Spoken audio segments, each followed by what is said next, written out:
তোমার এই প্রশ্নটা অত্যন্ত গুরুত্বপূর্ণ, আমি নিয়ে যাব অবশ্যই সেই প্রশ্নটাই নিয়ে যাবো পার্শ্ব শিক্ষকদের কাছে। তবে তার আগে তোমাকে আমি একটা ছবি দেখাবো। দেখো, এই মুহূর্তে আমার সঙ্গে যারা রয়েছেন তারা প্রত্যেকেই পার্শ্ব শিক্ষক, কিন্তু বোধহয় কোথাও একটা গিয়ে শিক্ষক আর পার্শ্ব শিক্ষকের ব্যক্তিগত কোনো ভেদ থাকতে পারে না। কারণ পার্শ্ব শিক্ষকও মানুষ তৈরি করবেন, শিক্ষকও মানুষ তৈরি করেন।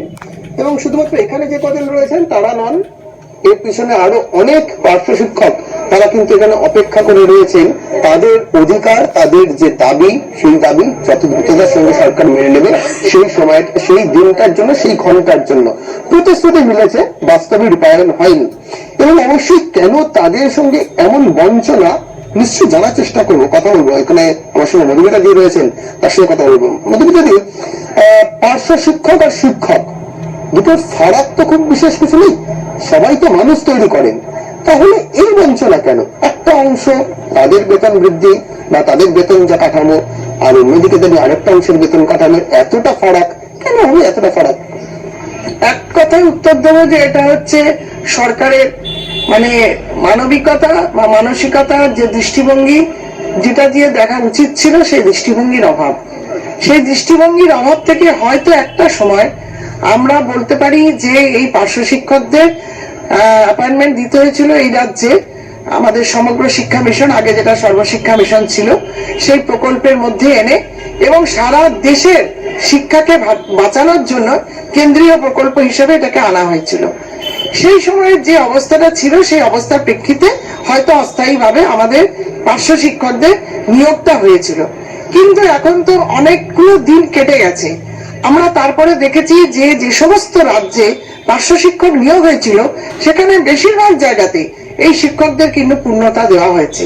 তার সঙ্গে অন্যান্য রাজ্যে পার্শ্ব শিক্ষকদের যে বেতন কাঠামো আর এই রাজ্যে পার্শ্ব শিক্ষকদের যে বেতন কাঠামো, সেখানে তো অনেকটা ফারাক রয়েছে। একদমই ঠিক, একদম ঠিক। এবং আমরা মনে করি যে সব থেকে কম বেতন দেওয়া হচ্ছে আমাদের এই রাজ্যে। একটু একদম সংক্ষেপে যদি জানা সম্ভব হয় ওনাদের কাছ থেকে, সেক্ষেত্রে পঞ্চম দিনে তাদের এই অবস্থান, তাদের এই আন্দোলন চলেছে, দীর্ঘদিন ধরে তাদের তাদের দাবি জানিয়ে আসছেন, কিন্তু তারপরেও কোন রকম সুরা হয়নি। শিক্ষামন্ত্রীর বিরুদ্ধে তাদের ক্ষোভ রয়েছে।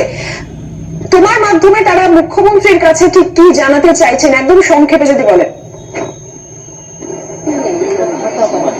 একেবারেই। এবং আমি একটা কমন কোয়েশ্চেন রাখছি আপনাদের কাছে। সিএনএর মাধ্যমে মুখ্যমন্ত্রী, আপনারা এর আগে মুখ্যমন্ত্রীর কাছে বারংবার আপনাদের বার্তা তুলে ধরেছেন, আজকের এবারের আন্দোলনের পঞ্চম দিনে দাঁড়িয়ে মুখ্যমন্ত্রীকে কি বলবেন, কি বার্তা দেবেন?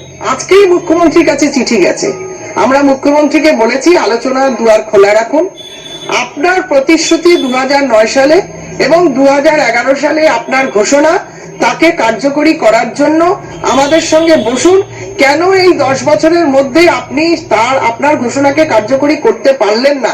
কোথায় কি অবস্থা হয়ে আছে, আর কেন সমস্যাটা হয়ে রইল, সেইটা আলোচনার মাধ্যমেই আপনি মেটান। বোঝা যাচ্ছে। আপাতত ধন্যবাদ ভাস্কর, তোমাকে আমাদের সঙ্গে সরাসরি ছিলেন আমাদের প্রতিনিধি ভাস্কর বসু।